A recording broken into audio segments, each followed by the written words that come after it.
It's no secret Demon Souls didn't do well at launch. No, not that one. There we go, the old one.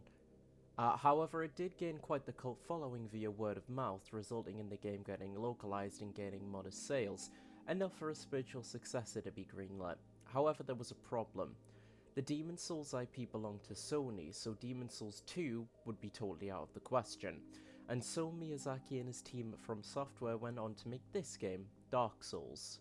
Dark Souls turned out to be just a little tiny bit more popular than its predecessor. The format of this video is going to be somewhat similar to my previous Demon Souls video, taking a tour through the areas of the game and talking about various things, whether that's gameplay mechanics, lore, whatever comes to mind really. Our intro starts off similar enough to Demon Souls, setting up the history and backstory to the world of Lordran. One thing I think this intro does really well compared to Demon Souls though is setting up the most important bosses of the game. Having them as such big figures in the story in this ancient war creates intrigue and keeps their presence in your mind until you come across them much later on.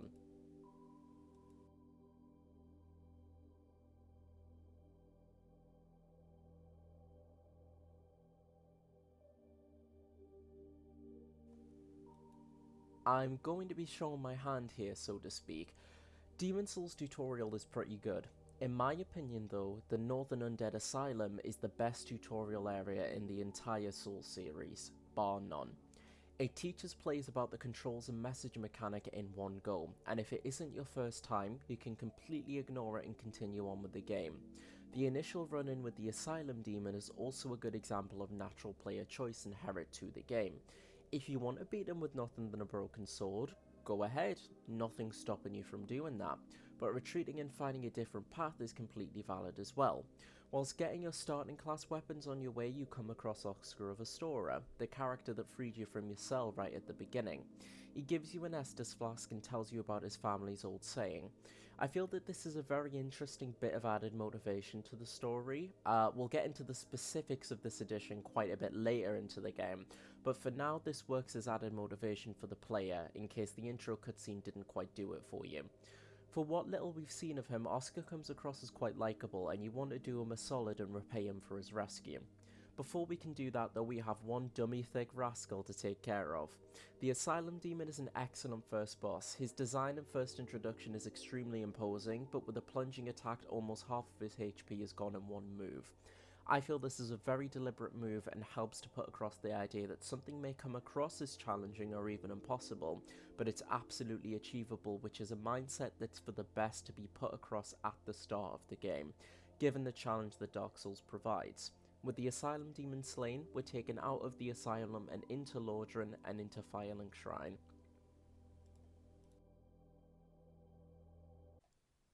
Firelink Shrine acts as more or less the hub area of the game. It's connected to the most amount of areas, and the inclusion of consistent music and other characters to speak to make the area feel safe and welcoming. Well, as safe and welcoming as you're going to get in Lordran. The only other character here right now is the Crestfallen Warrior, something that's a FromSoft trope by now. As I mentioned at the start of the video, with the Demon Souls IP being exclusive to Sony, there were probably some things in the game Miyazaki wanted to bring back or expand upon from that game. I'll talk about this more across the video, but the Crestfallen Warrior is the first and most obvious example of this. Oh wait, I haven't talked about how the Estus Flask works. It's pretty important, so I should probably get on that. Right, so Estus Flask, your healing item. You have a set amount, run out of Estus charges, no healing for you, sorry, you fucked. I think this is an absolutely brilliant system. Bonfires serve as checkpoints that fully heal you, refresh your Estus, but also reset any enemy that you've killed. It creates a very interesting permanent game dynamic. Do you charge ahead and risk getting to the next bonfire when injured, or do you use one of your limited Estus charges to get health back, but potentially face trouble down the line? Either way, the next boss in this game is the Taurus Demon, and he's pretty much a slightly more acrobatic version of the Asylum Demon. Cool design, but not really much to rave about. Defeating him brings us to meet everybody's favourite boy, Solaire. Jolly cooperation, praising the sun, you all know the score. Although he does say one thing that isn't talked about too much, but I do find quite fascinating. He talks about time being convoluted, a way the game contextualizes the summoning mechanic, as you're now able to bring in NPCs and other players to assist in challenging areas and boss battles. However, this apparently is a mistranslation. I've heard that the line is more akin to time as stagnant in English rather than convoluted. I don't know what lore implication this would present, but there you go, make of that what you will. Now, this bridge kind of represents my biggest gripe when it comes to this game, and to a lesser extent the Souls series at large. This game generally does a very good job at telegraphing when a trap is coming if you're paying a reasonable amount of attention. Now and again though, Dark Souls have a few moments where I'd argue the only way you could account for certain events is if you had prior knowledge. No, I don't think the little scorch marks on the bridge are an adequate warning. Granted, I think the bridge dragon concept is done here better than in Demon Souls, but not by much, and that's a very low bar for success, to be fair. This does, however, open up a very nice shortcut back to Undeadburg, but if you choose the Master Key as your starting gift, which I would personally always recommend as it opens up the game substantially and lets you explore more areas early, opening up the door in the Taurus Demon Tower and walking to the bottom brings you face to face with Havel the Rock. Or is it a devout follower of the Bishop of Bonk? It's a pretty daunting challenge, especially for early game, as it generally takes him 1 or 2 hits to kill you. But I chipped away at him, got his ring, which is why I wanted to kill him so bad. Havel's ring is so good, and opened up an early pathway into Darkroot Basin. Circling back into the Undead Parish, the most effective part of this area, in my opinion, is introducing the many unique enemy types this early into the game. Whilst the majority of the mobs are your average hollow undeads, the game also introduces you to boars, balder knights, bigger hard-hitting knights, and channelers. One of the more challenging areas for when you come across it in-game. Getting into the church feels so rewarding, not only because you now have a shortcut back to Firelink, and now gives you access to Andre the Blacksmith. I love Andre. Originally, he was planned to have more significance to the overall plot by being the first son of Gwyn, and I believe he made a pathway for you to access Gwyn, but this was cut, and I personally prefer it this way. He's satisfied in his craft and helping out the undead that come and go. There's something very simple but effective about his character. Big fan. Going to the top of the church greets us with Lautrec. You can free him, and I don't see anything that could go wrong from this. He seems like a very trustworthy young man. After this, what I consider to be the first real boss of Dark Souls begins, the Bell Gargoyles. If you've played Demon Souls before this, which most people didn't, myself included, it should give you big man-eater vibes, but you can keep it a mostly one-on-one affair if you're aggressive enough, but the boss itself is balanced to account for fighting more than one enemy. Ringing the first bell and climbing down also greets you with the A-posing Chad Oswald of Kareem, who can absolve you of sin, like for example making an NPC you've attacked become non-aggressive. Granted, he is a bit of a creep, but I love him. Anyway, going back to Firelink Shrine, Lautrec has made himself at home staring down the trapped Firekeeper. Once you get up to about Blighttown, he kills this Firekeeper, and Firelink Shrine becomes useless till about Anor Londo. I couldn't be bothered to deal with that with this playthrough, so Lautrec did me the kindness of killing himself for me. What a nice man. We're going to take a minor detour into the Darkroot Garden, and one thing I find immediately odd is that right next to Andre is a Titanite Demon. Like, does he know it's there? Are they both just vibing? One thing's for sure, it sure doesn't like you. The Titanite Demon is what I consider to be a consistently difficult mini-boss. He can kill you very easily, and he takes very little physical damage, but they usually do drop significant rewards, a lot of souls and a rare Titanite to upgrade equipment, which certainly explains why what is most likely to be the first one you encounter is placed next to Andre's workshop to teach you about the Titanite upgrade mechanic. Darkroot Garden is a pretty unique and fun area in my opinion, and does the best job of drilling into players that paying attention to their environment is vital. This is done mostly thanks to the enemy types here, the plant fellas, as the very official name suggests, can blend into the environment around them as plants and shrubbery, and the stone knights who can render you immobile if you're within a certain distance of them. Darkroot Garden is also the best place to find moss, which will be very important for us in a little bit. The boss of this area is the Moonlight Butterfly, and although it's an optional boss, it's what I consider to be the worst boss we've encountered so far. It's one of the very few instances in Dark Souls that clearly favours some builds over others. If you have any long-ranged attacks, such as archery or magic, this is a fairly simple back and forth, but if you're a purely physical build, like me, you have to dodge projectiles, wait, and have a fairly limited window to smack the overgrown bug when it flies down to nibble on some grass. And although yes, this is a relatively easy boss to defeat, that doesn't stop it from being a boring and uninteresting fight overall. To mix things up a little bit, and since we picked the Master Key as our starting gift, we're going to go through Blighttown before heading to the depths, as normally this has to be done the other way around. Blighttown is pretty infamous. It's a poison swamp, nobody likes those, etc, etc, but I do. I really like Blighttown. It's one of my favourite areas in the game, in fact. In retrospect, it really feels to me what the Valley of Defilement in Demon Souls wanted to be. And I mean that in the nicest way possible. Whereas that area felt a bit too big and meandering for its own good, I find Blighttown to be much more fun and interesting to explore. I believe that a large reason as to why this area is so hated is due to frame drops though. And whilst I can understand that, I've never had an issue in regards to this area, and this is my third playthrough of Dark Souls. First on PS4, once on Switch, and now on PC. This area is challenging. What if being poisoned is a near constant worry. However, the poison status, not toxic, is a pretty negligible punishment. And you've more than likely grabbed enough purple moss clumps if you went to Darkroot Garden, like I said before, for this to be an inconvenience at most. The only issue I had in the whole of Blighttown is the unique enemy that's stuck on the side of the wall. I mean, look at this!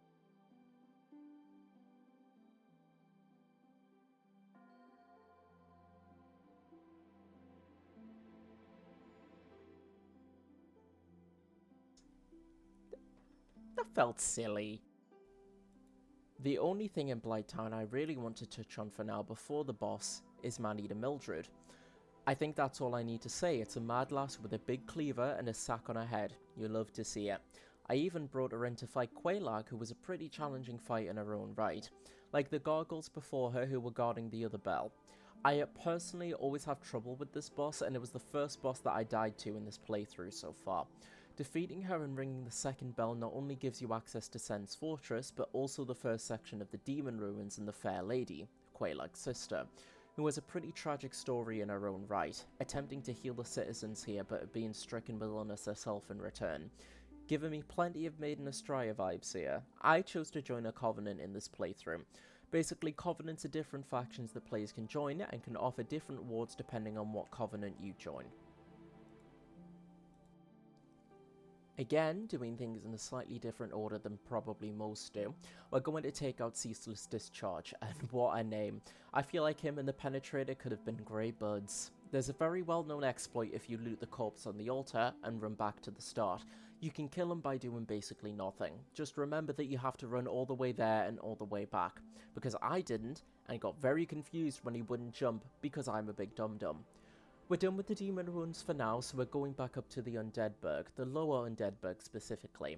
I've always found this particular section to be tense to explore, mainly from it being more closed in and compact than any other area in the game thus far, giving me a slightly claustrophobic feeling, and that the fact that we're in an actual town is a rarity. Personally, I would have really liked if more NPCs were available to talk to in this area, akin to the starting area of Bloodborne. But I can also understand why FromSoft didn't really go with that approach this time around.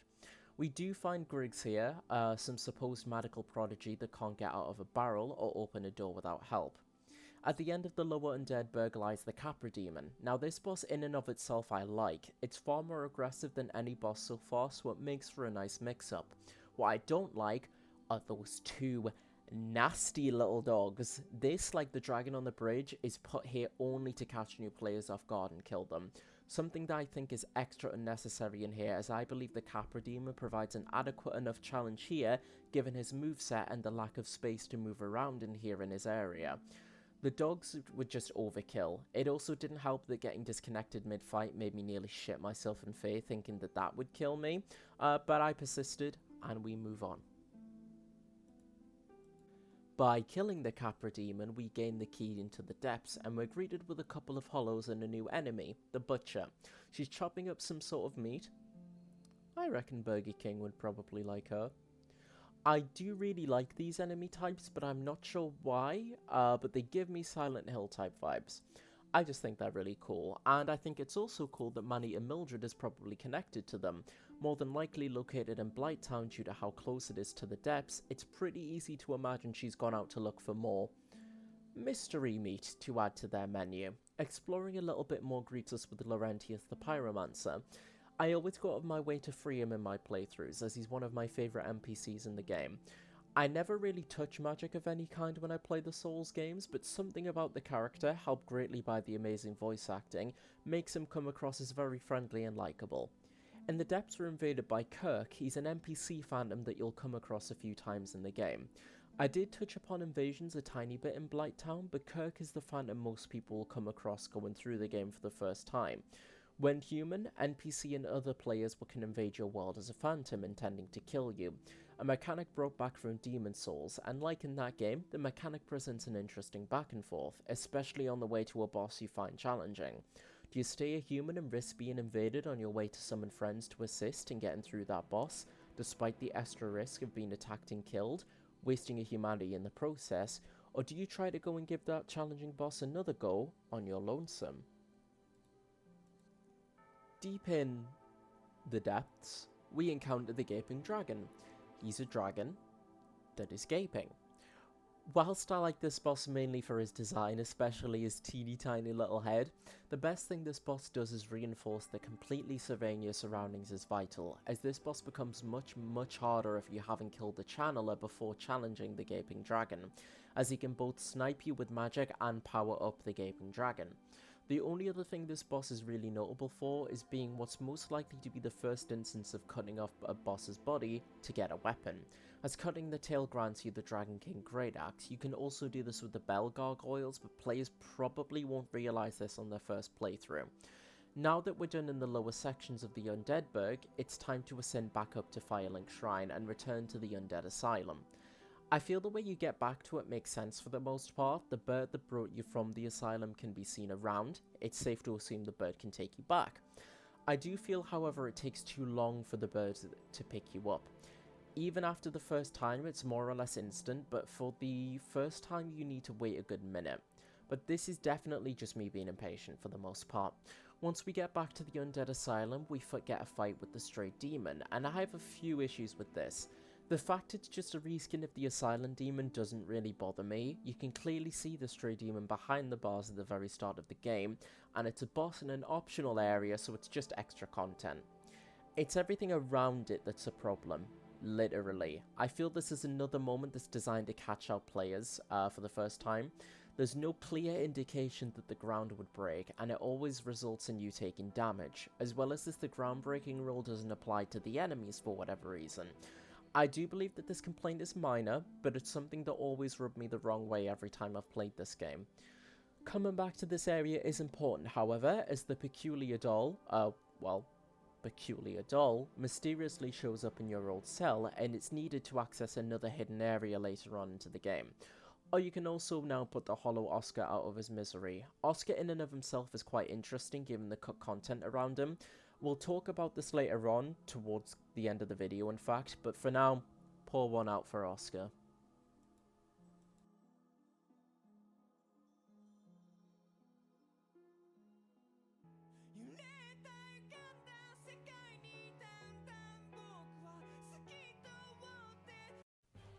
It's been open for a while now, but we're finally heading into Incense Fortress. I'm quite torn on this area personally. I agree it's well designed, the traps are clearly laid out and it's up for the player's vigilance alone to keep them alive, but this area is filled with snake men. They aren't badly designed or anything, I just hate snakes, not a fan. In Incense Fortress, we also come across our first Mimic. Now on paper, I should hate these things. They pretty much personify what I complained about with things like the Dragon Bridge and the Stray Demon Arena. These guys exclusively are designed to catch out new players, but I can't help but love them.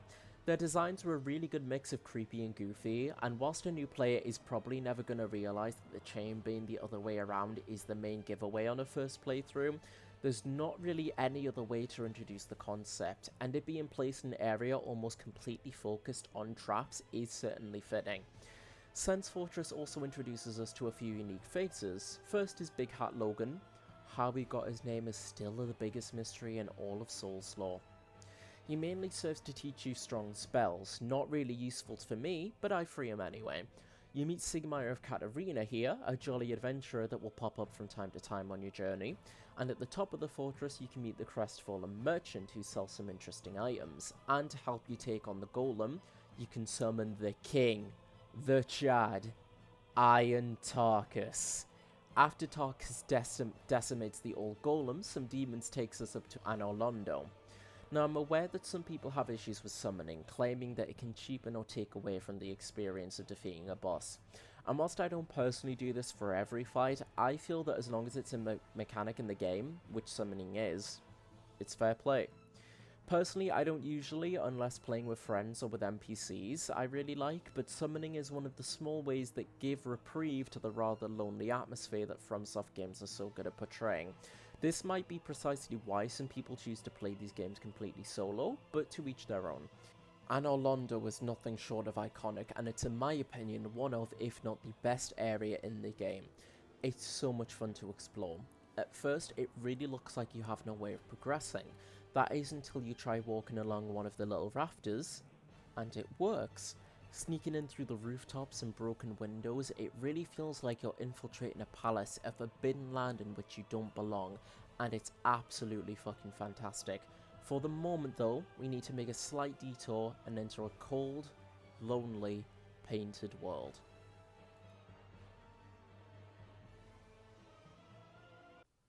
The painted world of Artorias is a very interesting area to me, both lore-wise and how it came into being from a game development perspective. I can't remember if this bit of lore is something we found out from Dark Souls 1 or 3, but the painted world is a place that draws in either people who have no place to belong, or people who are escaping persecution, which says a lot about the unique enemies in the painted world. The crow enemies and some of the discovered items in the game call back pretty heavily to Velka, who in lore fell out of favour of the gods. I personally like to imagine she may reside somewhere in the painted world that we can't access, and the undead dragon is probably here due to dragons being mostly hunted down. This area is used mostly for testing purposes whilst making the game, and the team grew so attached they added it in as an optional area. I also think that's what's most likely how the Phalanx made a cheeky comeback from Demon Souls to this game. He lost his position as a boss, but he's once again a unique enemy. That's a nice callback to FromSoft's previous game, and makes for a fun combat encounter. Another reference to the game is the invader of this area, King Jeremiah. He's wearing the head garb that possessed the old monk in Demon Souls, and whilst they did change the context of the garb, it's most likely hiding a demonic growth of some sort now. It's speculated that Jeremiah was the king of some part, or just the king of Izalith as a whole. I'm really happy this ended up being kept as kind of a trope of these games, because the design of the garb is just a lot of fun. Like how the Moonlight Greatsword is kind of a mascot for FromSoft, I view the headscarf as kind of a mascot for the Souls games in a sense. And the boss of the painted world is Crossbreed Priscilla, and people like Priscilla a lot. Like a lot. Maybe a bit too much. I do find her to be an interesting boss, and I like her gimmick of turning invisible and having to watch for footprints in the snow in order to do damage to her. For one, she won't attack you unless the player attacks her first. She's actually trying to convince you to leave the world, so she's clearly not someone who can be viewed as outwardly malicious like some of the other bosses in the game. In fact, she was actually meant to be a Maiden in Black type character, intended to stay in Firelink Shrine and used to level up your character and give you advice. But this was scrapped, and thus she was placed in the painted world. It would make sense if this stayed though, seeing as her life drain ability is feared by the powers that be. It's not a stretch to imagine she hasn't really been treated well, and thus want to help the undead in the hopes of change in the world. But with Priscilla defeated, we're going to continue our journey through Anor Londo. Getting through the rest of Anor Londo does present a couple of extra little story tidbits I really like, in particular the fabled plot against the gods, with a lot of Havel's equipment and occult weapons being found mainly through illusory walls. It gives the area an extra little bit of flavour text that I really enjoy. Specifically with Anor Londo, I personally like to go through the area and imagine what it was like when the Age of Fire was really in its heyday. You can find the giant blacksmith here as well. I don't really have anything to say about him, he's just a good lad. And as a side note, I got invaded quite a lot of times here. I didn't really expect Anor Londo to be an invasion hotspot of sorts. I suck at PvP and died pretty much every time, but hey, it's all in good fun. The only thing I really found frustrating about this area is the archers. They aren't really too much of a big deal, I suppose, but especially for melee only builds, they can be very frustrating to try and beat. When there's more than one of them in particular, that can prove to be quite a pain. The boss of this area, however, is especially infamous. Ornstein and Smo are for sure challenging bosses, but in my opinion the challenge is very fair for the most part. Firstly, the two attack in very different ways. Smo attacks are very slow and lumbering, but Ornstein is much faster and he can throw projectiles at you. And you can use the pillars to block their attacks or reduce aggro, meaning it's up to the player to study their attack patterns organically and find gaps in their movement so they can counterattack safely. And of course another thing you can do to make the boss fight easier is summoning and having the other player draw attention away from one of the bosses, or you can gang up on one of the bosses as well. The only thing I can really criticize about this boss is that I've seen the AI get stuck on the pillars and that can result in some wacky scenarios. However, this has never happened to me personally, but apart from this though, I can't really fault this boss too much. It's one of my favourites in this game. The music is memorable and fantastic, it suits the bombastic nature of the fight, and it's well renowned for good reason. Beating Ornstein and Smo rewards you with Gwynevere, and people like Gwynevere. They like her a lot. Complete mystery as to why. Her design actually has a funny little story around it where one of the art designers created a concept art and gave it to Miyazaki for approval. This artist was very proud of his creation, but Miyazaki however wasn't really a fan of her design, but the employee was just so proud of it that he didn't have the heart to turn them down. Thus Gwynevere's massive honking milkers made it into this game. She gives you the Lord Vessel, which allows you to teleport between certain bonfires, and this is for sure a great reward for this point of the game, and for what you've just accomplished. We'll be going back to Anor Londo and discussing its lore a little bit more soon, but for now we have some business in a couple areas we've touched upon so far. Heading back to Firelink Shrine greets us with Kingseeker Framt, who further expands on the prophecy of linking the fire that Oscar mentioned near the start of the game. Their voice and design are admittedly quite silly, but it circles around to working really well for me. It's a nice little bit of comic relief and they certainly catch your eye. Fram takes you to the Firelink altar, which opens up any remaining blocked off areas in the game that lead you to endgame bosses. Going back to Darkroot Basin, we're going to kill the Hydra that resides here, and I have the same problem with this mini boss as I do with the Moonlight Butterfly, although it's to a much lesser extent. You'll probably have an easier time hitting it afar with projectiles, but it's also possible to kill the Hydra through melee weapons when it smashes its many heads into you. Usually this isn't an issue, however going through this game again for this video, the last remaining head just kept striking in an area that I'm pretty sure I physically couldn't reach as I die and fall in the water. So I had to just stand at the edge of the water and throw throwing knives at it until it died. It's not really that big of a deal breaker. I just found the whole scenario quite funny. At the back of the Darkroot Basin is a golden crystal golem, which is important to kill in order to free Princess Dusk and complete the first step of accessing the DLC. Just remember to quit in and then out of the game once you kill the Hydra, otherwise the golem won't spawn. I didn't realise this and just teleported back to the bonfire and wasted my time walking back, so don't be dumb like me. The last little detour is the Great Hollow and soon after Ash Lake, hidden behind not one but two illusory walls. I'm not exactly sure why this area is so hidden, since there isn't really much here apart from some crystal lizards and an Ash Lake, a Hydra and the Stone Dragon Covenant. I'm personally not too much of a fan of the Great Hollow. The way it's designed is very trial and error in terms of where you can drop, and you're almost certain to have some pretty significant fall damage, and the Basilisk are all over the place here. And while they're pretty easy for me to avoid in the depths, I get cursed almost every time I come to this area, and in general I just find this place quite a slog to get through. On the other hand, I like Ash Lake a lot. The music that plays in this area creates a real sense of grandeur, and that makes it stand out from most other areas of the game. And I think it's because of this, it's one of the most speculated areas in Souls lore discussion, from theories on where this area is, to if this area is where Seath abandons his creations, to this being a meeting spot for the plot of Against the Gods, to the gravesite of the Nameless Blacksmith deity, to it being related to Ula Seal due to the abundance of the mushroom fellas, even to the far-off trees connecting to Yharnam and Boletaria. There really is no limit when it comes to Ash Lake and theory crafting, it seems. A little preparation later, and we're off to the Catacombs, and my feelings on this area are quite mixed. I really like how the enemies work. The skeletons will respawn infinitely unless killed by a divine weapon. I think this does a great job at encouraging players to experiment and reinforce how important upgrading your equipment is to surviving, if you somehow haven't figured that out yet. What I really dislike, however, are the Necromancers. Having a ranged character mixed into the mostly melee-focused skeletons is fine and makes sense, but I think having them revive the skeletons until killed is too harsh of a punishment. It's a really weird example of the game going back on things that it's taught you, which Dark Souls tends to avoid doing pretty well. The Catacombs is also quite possibly the easiest area in the game to skip through, so easy in fact that I did by accident. It gets you to Blacksmith Vamos, and he's a treat. Be gone with you. You'll spoil my focus. How did this not get cleaned up for the remaster? I have no idea, but it's kind of beautiful.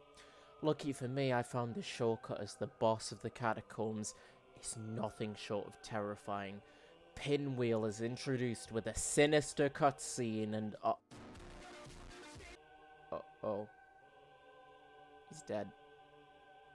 As much as I love Pinwheel's lore, design, boss arena and theme, he's an absolute joke at the point most people will get to fighting him. The only reason I can think of as to why he's so easy is that trying to get the Rite of Kindling, which can make bonfires give up to 20 Estus, isn't impossibly hard at early game, but if you can make it through the Catacombs at a very early level, you probably don't need nor are wanting the Rite of Kindling anyway. I don't know, it just feels really strange and out of place to me. For now, I'm done with the Catacombs, so we're heading to the Darkroot Garden for a very important item needed for finishing the game. There are two ways we can get through Darkroot, one with the creepy as fuck spin dash cats. We don't fuck with those here, so I'm going to take the longer route. Aside from the walking plant enemies, the main things to watch out for are the forest hunters, and their implementation is something I like quite a bit. It's a good balance of different classes, from magic users to heavy hitters, and my personal favourite, assassin-type enemies that appear very similar to ghosts of player characters when you touch bloodstains in-game. I can imagine this being a little frustrating coming across this for the first time, but coming back to it, it serves as a nice little subversion. Another thing you can do to avoid confrontation altogether is by talking to Alvina the cat and joining the Forest Hunters Covenant, and genuinely, can someone tell me the deal with Alvina? I like to think I know quite a bit about the lore of this game, but I've heard next to nothing about this Cheshire the Cat Garfield looking ass. Get out of town. The only other enemies in this area apart from the aforementioned spin dash cats are the mushroom people. Something I didn't know until this playthrough, if you don't approach the adults or hurt the children mushrooms, they'll completely leave you alone, and it's nice to see mobs doing something outside of you or just standing around, as you can see them playing together in a circle. At our destination we'll find the Hornet Ring, which, while using animations from Demon Souls, which is a cool little bit of trivia, paints a pretty grim picture outside of the boss we're about to face. Sif is a great example of how Dark Souls storytelling is effective on both the surface level and if you want to look deeper. If you know nothing about the lore, it seems like Sif is just protecting a territory. From the music in Sif's howl, there's a big melancholic feeling over the entire fight. However, if you look into the lore, you know that Sif's trying to protect anybody that comes by from the Abyss, since she's seen how it affected Artorias and wants to prevent this from happening to anybody else. But to progress and finish the game, fighting Sif is unavoidable. But FromSoftware are going to do their damnedest to make you feel like shit about doing it.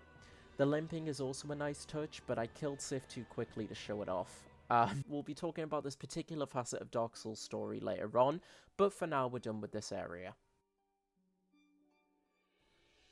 I guess you can say we're now officially into the second half of the game.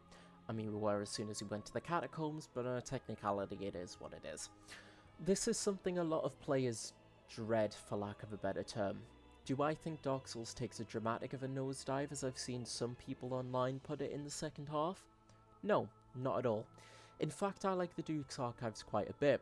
We start off with a couple of the pigs from back at the Undeadburg, and while unfortunately we can no longer stab them up the arse, they're a little bit of a pain in these tight corridors. It's nice to have a guarantee of getting the boar helm if it didn't drop for you at the start of the game, but like I say, they're still a bit of a pain to fight. I wanted to get through the Duke's Archives first, as the Crystal Golem at the start of the area drops the Broken Pendant, which we need in order to access the DLC content. With the Sorcerer and the amount of mobs here, this proves quite tough to get through in my opinion. And the one time I didn't check for a Mimic, of course there's one here. Got nothing to say on that one. That's just a bit embarrassing for me. Moving on, we get to Seath, and you're required to die. Now, if you've played the game before or have knowledge of this going into it, it's not too big a deal. Equip a Ring of Sacrifice, boom, you're golden. But this is such a slap in the face to new players, and for no reason, there's absolutely nothing going into the fight that would indicate that this battle isn't winnable. And yes, this is the one boss fight you can walk back out of to prepare, but I don't think many people would try that since, you know, nothing else in the game works like this as far as I know. But anyway, you die to Seath and are put in Gay Baby Jail. The section is a little cool. It's a little prison escape sequence where once you break free, the Pasakas downstairs also break free, aggravated by the alarm. What's interesting here is that the Snake Men seem to be scared by them, not even bothering to attack you and instead just trying to get out of the room. The Pasakas are actually quite a sad enemy, as they're the result of Seath kidnapping and experimenting on women. Knowing that and the noises and cries they make certainly paints a very disturbing picture, to say the least. However, we need to put them out of their misery so we can free Big Hat Logan and get a Firekeeper soul. The gardens of Seath territory, whilst a quite nice looking environment, doesn't really have anything of importance other than another golden golem and freeing Siegland, which is vital to progressing Siegmeyer's questline. Fair enough, she has a daughter. I've gone and done a couple of things off screen. I've defeated the Hellkite Drake back on the bridge in Undeadburg, and I've picked up Ornstein's armor back at Fireling Shrine from Domhnall. You can buy many boss armor sets from him, and it's something I've personally never done up until this playthrough. Moving on to the Crystal Caves, this area is alright. Aesthetically, I absolutely adore the Crystal Caves. However, the main problem with the Crystal Caves is just that. The crystals. Of course. It's so easy just to slip off and die through little to no fault of your own, and it feels so shitty when that does happen. But we're finally at one of the bosses shown right at the intro of the game, Seath the Scaleless. Like in the first encounter, Seath initially can't be damaged, but if you speak to Big Hat Logan, he'll actually tell you Seath's weakness if you free him, the primordial crystal behind him. Break that and Seath can be fought normally, and he's probably the toughest fight we've faced in a while. He mainly uses AoE attacks that have a chance of inflicting curse as well as tail bash moves. These big sweeping attack styles make a lot of sense for Seath too, considering he's blind or near blind. Seath also hides a secret which I didn't know about for a long time, to be honest. Cutting off Seath's tail at the back gives the player the Moonlight Greatsword, something of a mascot for FromSoftware. Not only does it further associate Seath with Moonlight, as the amount of Moonlight Butterflies in the description of the Moonlight Butterfly soul confirms that it is in fact a creation of Seath, but it's also a callback to the Kingsfield series, as is Seath himself, as both are albino dragons in their respective series. I've never played Kingsfield and I know very little about it, so I can't really speak too much on it, but I really want to try them out sometime as they seem cool. And in my footage, my friend managed to get the Moonlight Greatsword, but I didn't. Oh well, happens. Since I killed Ceaseless Discharge, I still can't get over that name. The rest of the Demon Ruins and Lost Izalith are now explorable, and there's no two ways about it, these areas are fucking horrible. It starts off with a rancid first impression. I'm all for having bosses come back as regular enemies. I think it's a great way of showing how far players have come, but literally copying and pasting Taurus and Capra Demons like 7 times and placing them side by side, it's horrible design, and it's fucking boring. The Centipede Demons are also crusty as fuck. I swear they move around at like 3 frames per second. They're not nice to look at, and not in the way an acid-spitting giant insect demon should be unpleasant to look at. Ah, how fitting that the first boss of the area, filled to the brim with copied and pasted cloned enemies, is a copy-pasted cloned Asylum Demon, except now he has a fire filter around him. Ooh, fantastic. With the Stray Demon, I didn't really mind the reused Asylum Demon design, as it's an optional area and it has a couple of extra attacks. However, yes, it's not strictly mandatory. The vast majority of players will fight the Demon Fire Sage. It's just lazy and I'm really not a fan. Apart from a shortcut back to the Fair Lady, we're more or less plunged straight into another lackluster boss fight with the Centipede Demon. I feel like this is a fight you're supposed to die on for a first playthrough, as you need to damage this boss first in order to get the orange charred ring, which lets you walk on lava. Helpful to say the least, but I reckon it should be on a corpse in the tiny patch of land you have to lure the Centipede Demon to. I haven't talked too much about the sound design in this game, and that's because I think it's been pretty competent for the most part, but it's horrible for the most part of this area. As walking on lava is what you do for a good 70% of it, why does this loud, annoying sound effect play on loop whenever you walk in lava?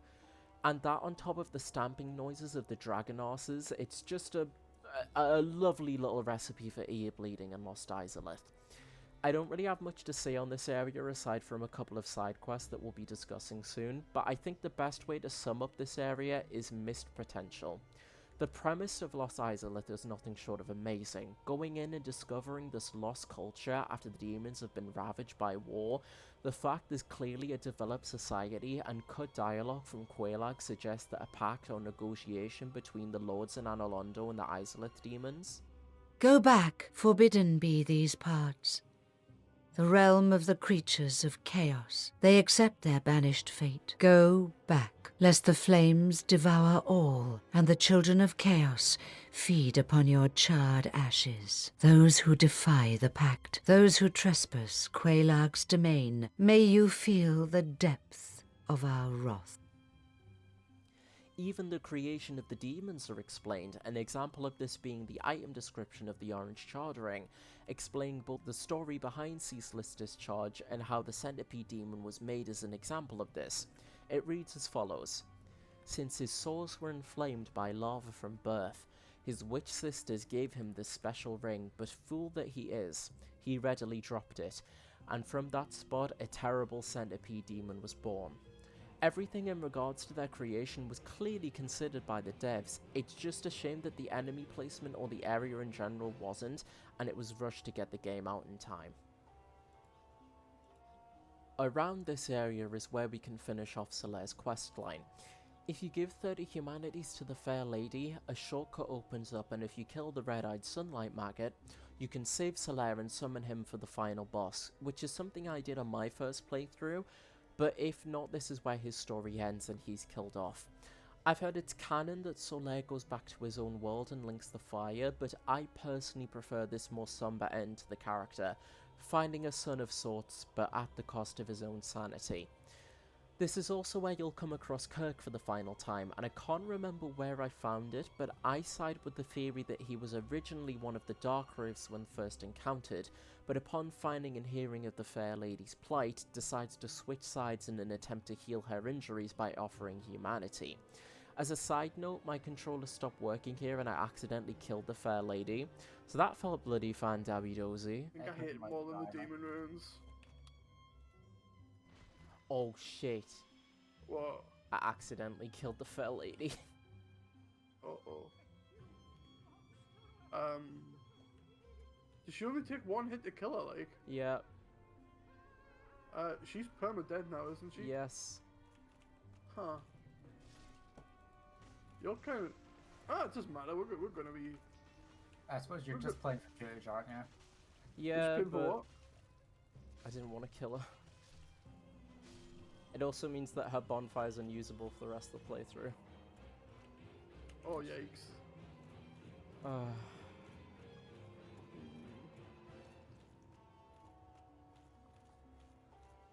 Unlucky. How does she only take one hit to kill her? Because she's a frail fucking woman. She's a brittle thing. I like that the emphasis on that sentence was on woman and not frail. She's a frail. If it was like a skinny fucking blood-sucked guy, I'd take two. Yeah, that wasn't fucking annoying at all. The boss of Lost Izalith is the Bed of Chaos, and this is by far, by a country mile, the worst boss in this game, and quite possibly one of, if not the worst boss, to ever be put in a Souls game. The only saving grace is that hitting one of the bunches of branches means that your progress is saved if you die in the fight, but that still doesn't change the fact that this fight is awful, not by a long shot. Platforming does not work in your methodical combat game, believe it or not. Again, this boss is the perfect example of good in concept, horrible in execution, that plagues the whole of Izalith. Moving back up to Firelink Shrine, and we meet back up with Siegland, telling her where her father is in order to advance the questline, and something I find really incredible is that Siegland isn't undead. She's full-on human, and traversing through an insanely dangerous place like Lordran with what seems to be pretty minimal effort, but being in a crystal for a while, which is certainly notable to say the least. After telling her I've indeed seen her dad, I walked down to Blightdown to help out said dad, giving Onion Friend some purple moss clumps to help him out of this pinch, and then it's back to Lost Izalith in order to do the next part of his quest. Siegmeyer's questline is done especially well in my opinion, as it presents a pretty thought-provoking question. Is it the right thing to do to help someone out, even to the point of saving their life, against somebody's wishes? With every time you help out Siegmeyer, you're more or less emasculating him, but I feel compelled to help him as much as I can, and I want to see him well. Sadly, regardless of how much the Chosen Undead helps him, it won't change his fate. Going to Ash Lake, you'll be greeted with Siegland standing over her father's dead body, rewarding us with the Titanite slab and putting a very sad end to this questline. Heading back to the Tomb of the Giants now, and Patches kindly shows us the way around. How nice of him. Rhea's down here too, and her two companions have gone hollow, with Petrus mysteriously nowhere to be found. We'll save Rhea, but I have a couple things to say about the Way of the White later on into this area. Now, for the reason I've left the Tomb of the Giants until getting past Izalith is very simple. In my opinion, having a shield for this section is more or less essential thanks to the skeleton, dogs? I don't know what they actually are, but they wipe out a decently sized stamina bar with one attack pattern. They feel random and flaily in their attacks, and they're nothing but an annoyance, I think. The abundance of them plus the darkness of the area makes this really unfun to go through, so having a Sunlight Maggot equipped is extremely helpful here. The last thing of importance is the Divine Ember, but there's like 7 giant skeletons here. I don't know how to get this Ember without dying, like, you have no choice here. Fuck this bit, but the room leading up to Nito is quite nice. The environment once you get out of the darkness area of the Tomb of the Giants is really pretty, and you find Paladin Leroy's Phantom. His item description states, Apparel of Leroy, Paladin of the Catacombs. Long ago, the Way of White produced its first undead, a paladin in golden armor. With the legendary treasures Grant and Sanctus, Leroy set out to Lordran, land of the gods, in the first undead mission of the Way of White. So this heavily suggests that the Way of White have the ability to cause people to come undead. In a way, they're perpetuating this undead curse, and this may have something to do with the undead legend, which I'll come back to later on in this video. But what a surprise! Say it with me, everyone. The organized religion is bad. The room leading up to Nito is also very nice. Pinwheel's back, and the little skeleton babies are hilarious to me. I don't know why, but seeing them waddle around is just like really funny. And of course the game has to spoil it. Dropping down into Nito's boss room makes you take a pretty hefty amount of damage. And if you're really unlucky like my friend, you can get pretty much insta-kill if Nito decides to use his projectile right away. Apart from this admittedly big annoyance, Nito's boss fight is alright. I don't really mind the extra skeletons here, as it's a good way of testing how well the player can handle crowd control. Use the environments to draw the skeletons away from Nito so you can take them all on separately. I'm back at Anno Londo now, and sorry Gwynevere, but those milkers, they've gotta go. In case you didn't know, Gwynevere and the whole of Anor Londo's sunlight is an illusion created by Gwendolyn. This isn't only an environmental change, but it changes the enemies as well. For example, the two knights wait in the main corridor, as opposed to the massive lance-wielding enemies from before. Some people think that the Ornstein and Smo we fight is also an illusion, and this pair are the real ones. I personally think they're just loyal to Gwendolyn's Darkmoon Covenant, and that at least Smo is real. Although some knowledge we gain from Dark Souls 3 may conflict with this, I'm not 100% sure really. I got invaded by someone called Big Booty Bitch. I think that just speaks for itself really. I'm usually really bad at PvP, but seeing that I was able to vanquish Big Booty Bitch, it was just beyond satisfying. Destroying the illusion of Gwynevere also turns the Firekeeper of Anor Londo hostile, which of course is fitting as she's also part of Gwendolyn's Covenant, so it's safe to assume she's standing there in order to try and protect him. Speaking of, it's time to fight him, and considering he's one of the children of Gwyn, he's pretty underwhelming.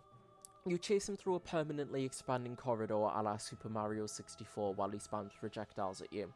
It's different, and I do appreciate that, but it's a tad bit boring.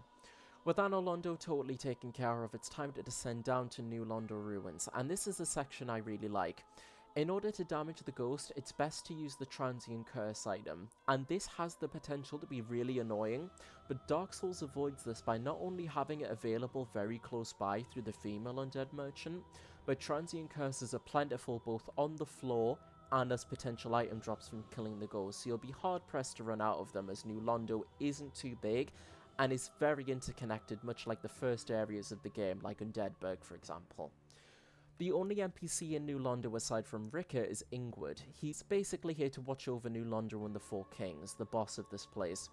New Londo actually has one of the more quietly tragic stories in this game. It was made as basically an Anor Londo for the common folk, but when the Four Kings were tempted by the Abyss and more than likely Darkstalker Karth, New Londo was flooded, even though it would knowingly lead to a massive loss of life.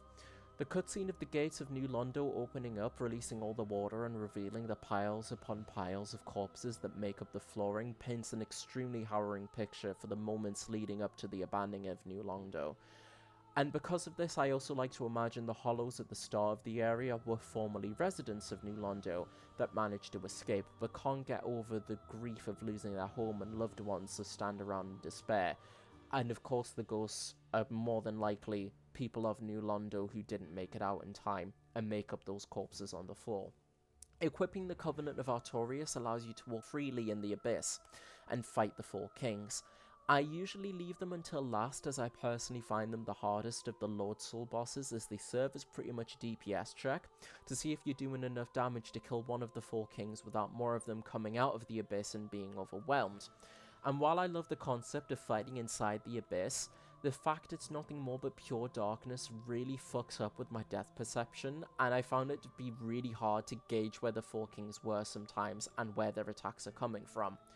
We won't be seeing him in this video, as I'd already sided with Framt in this playthrough, but if you beat the Four Kings before siding with Framt, you'll get to speak to Darkstalker Karth, another one of the primordial serpents. Whilst Framt wants you to link the fire and continue the current age, Karth wants the fire to fade and let the Age of Dark begin. While both serpents are untrustworthy, I don't think Karth is lying by saying Gwyn is resisting nature and that the Age of Dark is the next natural cycle, but I don't think he's telling us everything. Framt isn't innocent either. In fact, remember the undead legend Oscar tells us about at the very start of the game, and that I've talked about little bits here and there through this video? I'm of the opinion that this is a story created by Framt and Gwendolyn in order to encourage the undead to travel to Lordran to try and link the fire, and that's why the first few bosses in Lordran are demons. The demons of Izalith are trying to stop this from happening and this legend from perpetuating. If you want a much more in-depth look at this though, I would highly recommend looking up the channel Hawkshaw, as they're one of, if not the most detailed Dark Souls lore channels that I've ever seen. Moving on from collecting all of the Lord Souls, it's now time to explore the Artorias of the Abyss DLC content. We have all that we need to access this section, so all that's left is to go back to where we first found Dusk in Darkroot Basin, and let Mana shake us about like nobody's business and dump us in the Sanctuary Garden. Immediately the player is greeted with a boss fight with the Sanctuary Guardian. He's pretty aggressive and has multiple ways to harm you, from physical strikes, a stun move, bolts of lightning, and even poison damage from his tail. From a design perspective, he's definitely one of the most unique bosses in the game. Some might even say he seems a little bit out of place, but I think it just makes him all the more memorable in this case. Once beaten, we meet Elizabeth, a mushroom person without legs, one of the many little hints at where exactly this DLC takes place in, who urges us to go after Princess Dusk and Artorias, who presumably went ahead to stop the Abyss and by extension saving Dusk. But Elizabeth instructing us to go after them is the first clue something has gone wrong, and also reinforces that from how much concern she has for Dusk, it's easy to assume she's a motherly figure for her of some sort. The Royal Woods is actually what used to be the Darkroot Garden, and I believe the gardeners become the plant people we fight in that area. This and the fact that Artorias is out and about confirms that this DLC indeed takes place in the past, about 200 years or so before the main game, I believe. As we've technically been through this area already, I don't really have much to say about it, so I want to talk a little bit about how summoning works in this game, specifically trying to play this game with friends.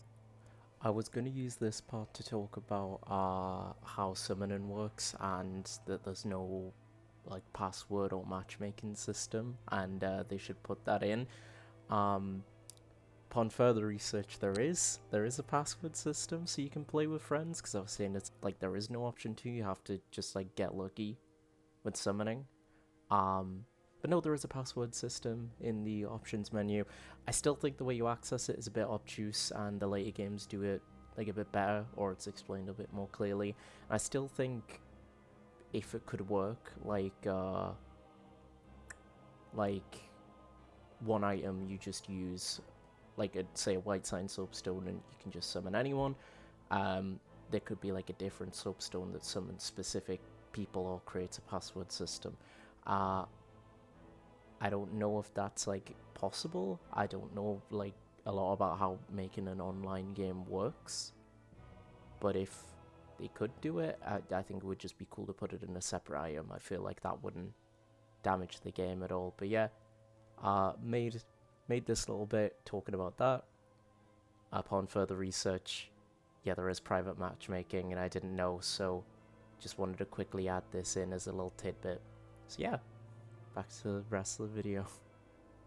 Artorias is the next boss in the expansion, and simply put, this is one of the best boss fights in a Souls game. Although this type of boss fight is used pretty often, especially in Dark Souls 2 and 3, the original Dark Souls really doesn't have many night-on-night bosses, and focuses more on fighting much larger creatures like monsters and demons, and so in that respect Artorias feels pretty refreshing. He hits hard, but his attacks have clear tells. Artorias can even buff himself, which the player can either back away from, or hit him out of before he can unleash his AoE attack. Fittingly, much like Sif, Artorias is one of the more depressing fights, seeing as such a storied and celebrated knight corrupted to the point we see him now. He's beyond saving at this point, but it really doesn't give a feel of, oh, if only we got here a little bit earlier, Artorias might have been saved. But ultimately it's outside of our control. We now have access to Ula Hill Township, and there's quite a few interesting NPCs here, so I want to talk about them first of all before discussing the area. In an initially locked tower lies Hawkeye Goth, one of the 4 Knights of Gwyn, as Artorias was, and he's probably my favourite character in all of Dark Souls. Like Priscilla, you can imagine back further in the past, Goth wasn't very well liked. In fact, we know this thanks to Goth's Helm description, which I want to quote now. Helm of Hawkeye Goth, one of Gwyn's 4 knights, received as a decoration of knightly honour. A helm crafted especially for the honourable Hawkeye Gull. Only the eye holes were packed with tree resin by those who dismissed Goth as a brutish giant. With how he's resigned himself to making carvings and even calling himself retired, I believe he's now reached some sort of inner peace, and the resin now no longer hurts or significantly affects him. I've heard some theories that the item description is accurate and he's too stupid to notice or take it off, but given how eloquent, perceptive, and how kind he speaks to the player, I heavily disagree with this assessment of him, and instead think the brutish comment is just how he was viewed to be, rather than what he is in reality. In cut content, he even wants you to be careful of Kiran, the last of the 4 Knights of Gwyn, who seems to be more of an assassin than a knight per se. You have the option of giving her the soul of Artorias in exchange for her weapons, which implies with Artorias gone, she's lost her reason for fighting. With the Hornet Ring we found a while ago at Artorias' grave in present day, I don't think it's a stretch to say that the corpse was Kiran's, and that she either ended her own life out of sorrow, or just tended to Artorias' grave often and naturally died beside it. From what little we know of their relationship, it very much harkens to the relationships of Guts and Casca from the manga series Berserk. As we all know, Miyazaki is a very big fan of Berserk, and Artorias himself is probably the biggest reference to the manga, being very reminiscent of Guts, especially in some promotional art. The last of the NPCs around the area is Marvelous Chester. It's now known that Bloodborne started development around the same time Artorias of the Abyss did, so I think it's pretty safe to say he's a little bit of foreshadowing, or at the very least Bloodborne was on the mind when making him. His facial design also calls back to the Fat Official's permanent grin in Demon Souls, so it's really cool that he sort of serves as a crossroad of FromSoft's past and future in one character. He'll invade you at Ula Hill Township, and if you beat his phantom and try to talk to him, he'll act really pissy, which I think is really funny. Ula Hill Township and Ula Hill Dungeon are both pretty simple but fun areas to go through. However, the added sounds of screams that more than likely belong to Dusk, the howling of Sif and the Bloathead's laughter all combine to help give off a sense of unease as you explore this new territory. Speaking of them, the Bloatheads and Sorcerers make for a fairly familiar yet fun encounter, and there are plenty of shortcuts leading back to the town bonfire. Speaking of the township, I'm going to get started with the Calamite encounter. Like Seed the Scaleless, unless you want to spend a lot of time and arrows picking him out of the sky, you're pretty much required to go down and die in his area. And again, I despise having to let yourself get killed in order to progress. But on the bright side, it does get you one of the best cutscenes in the game, with Goth shooting down Calamite out of the sky in one shot, which I suppose it softens the blow a little bit, as it is one of the best cutscenes in the game, like I said. The last section of the DLC is the Chasm of the Abyss, and this is a darkened environment done right. It isn't too difficult to see where you're going, and there are prism stones dotted all around to help you find your way through. This is also an excellent place to grind for humanity if you're in need of them. The only other thing of note in the Abyss other than the boss is that near the end of the area there's an illusionary platform that will vanish once you step on it. Following Alvina through this little tunnel will lead the player to a young Sif, so of course I'm going to help her out. Saving Sif will reward you with the Cleansing Great Shield. The item description in combination with the fact there's clearly a barrier around Sif spells out the context of what happened. The description reads, "The steel great shield used by Knight Artorias who succumbed to the Abyss. Artorias, deeply scarred by the Abyss, used this to form a barrier to protect his compatriot Sif. Although this drained the shield, its magic defense remains high. Now that you've saved Sif, you'll be able to summon her to help in the Manus fight."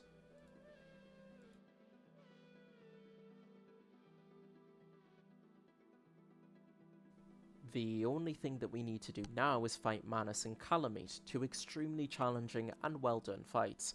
I'm going to start with what I view to be the less difficult fight, being Manus. He's probably the most aggressive fight in the game, mainly focusing on large sweeping punches and slashes he can easily combo into other moves, with a few magic projectiles sprinkled in for good measure. In my opinion, the only reason he seems so aggressive is because of how he was awakened. It's said by Goth and Chester that the people of Ula Hill brought Manus upon themselves by turning up his grave, which was suggested by Darkstalker Koth, probably in order to spread the Abyss out further and maybe bring about the Age of Dark quicker. The residents tortured Manus, but it seems that the stealing of his pendant was the breaking point for Manus, and this caused him to go berserk in retaliation. This frenzied state is what most likely caused Artorias to either volunteer or step in to take care of the matter, but as we saw, this didn't turn out well for him. I can imagine Artorias then tried to retreat, giving up his shield and letting his arm get broken in order to protect Sif before he's fully taken by the Abyss. In fact, Artorias has cut dialogue presumably warning the player to stay away and of the spread of the Abyss. These lines are very interesting, and of course it's really cool to hear Artorias speak, but I can understand wanting to preserve the mystique of the character and having it seem like the Abyss has fully corrupted him. His death scream at the end of the fight does make it seem like a little bit of his former self is still in there somewhere, but FromSoft probably wanted to make that question more ambiguous and for it to linger in the player's mind, and thus Artorias' speaking was cut. Both approaches are interesting to me, just in different ways. Manus is also interesting himself. With Dark Souls 3 coming out, I think this theory is more or less disproven, but it was pretty heavily implied that Manus is the furtive pygmy. Now, I believe that he was probably there with the furtive pygmy, as Chester calls him Primeval Man, so he was probably there at the time the Dark Soul was discovered.